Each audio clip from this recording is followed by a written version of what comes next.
Morning, it's Wednesday morning, 20th of January. After my recent video, Janet from One Northern Country Girl asked for more details about microwaving compost.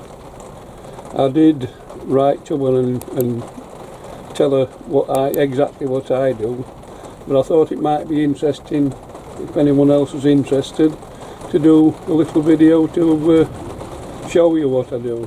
So we'll get stuck in. This is the type of bag that I use. It's heavy duty, and I use 2 of them.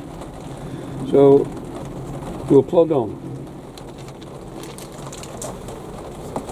Put 2 scoops of compost in.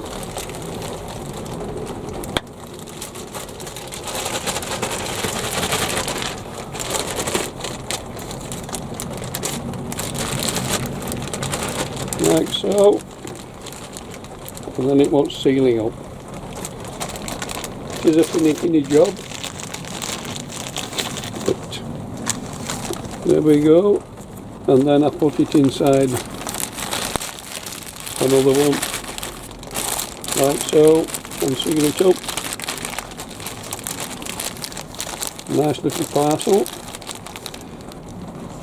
and that's it as far as putting the compost in the bags goes. I have 2 bags there that are waiting to go across to the house to go into the microwave, so I'll show you when we get back into the flat. Okie dokie. Okay, we're now at the microwave. But it's best to make sure that the outer bag is clean, because if not, you'll be in bother with whoever cleans up. One inside.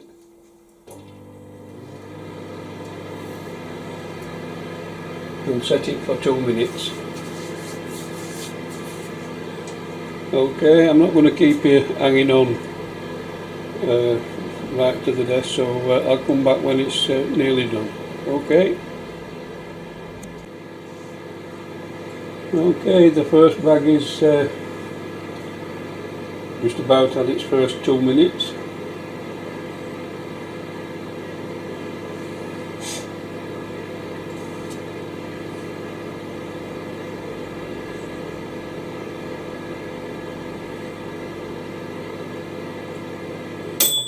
There we go. Let this come out now. Go on one side while I put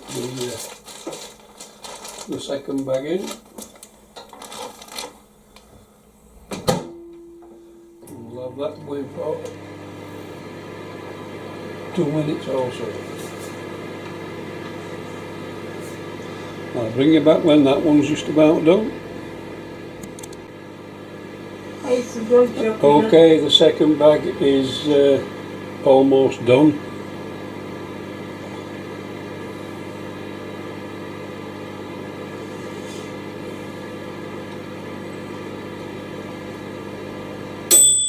There we go. So that will go on one side, and the first bag will go back in for a further 2 minutes.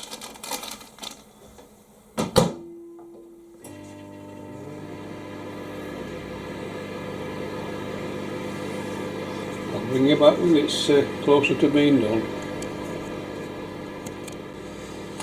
Right, the first bag is just coming up to its 4 minutes. I suppose I could do it for 4 minutes continuous, but I don't want to risk the bag bursting, so I prefer to do it this way. And now the bag is hot, and the second bag will go in now for its second 2 minutes.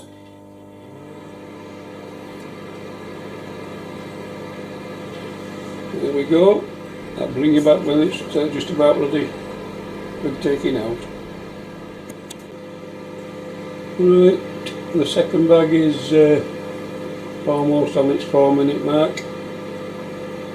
I'll remove it, then I'll put the first bag back in for a further minute, and then the second bag will go through the same process, and that should be it done as far as I'm concerned, because what we're doing is actually steaming the compost, and anything that's in there should not survive.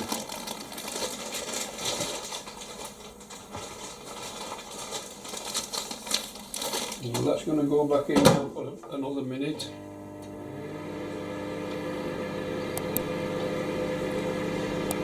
I did, when I first tried doing this, we're using thinner freezer bags, and after 3 minutes I took it out and it was all over the floor. So the only reason I'm doing it now is because these freezer bags I'm using now are a lot thicker. They're about twice as thick as what the original ones were. So yeah, it can be messy.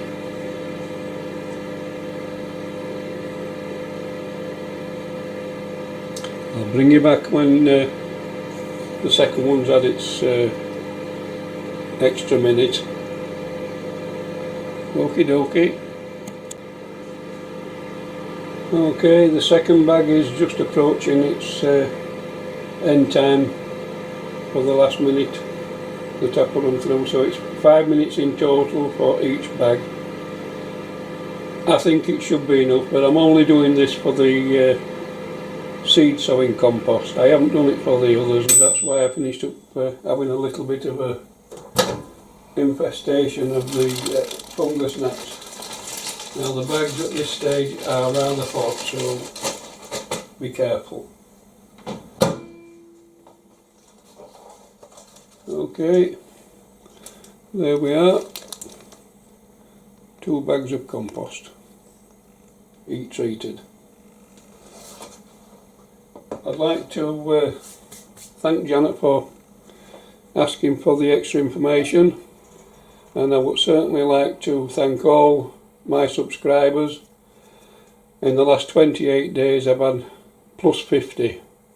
That's really, really good, and I'm very, very pleased. Thank you ever so much. Okay, we'll catch you later. Bye for now. Okay, as I say, these are the bags now with the compost. Leave the bags sealed for a good half an hour to make sure that the steaming process continues. Okay, we'll catch you later. Bye for now.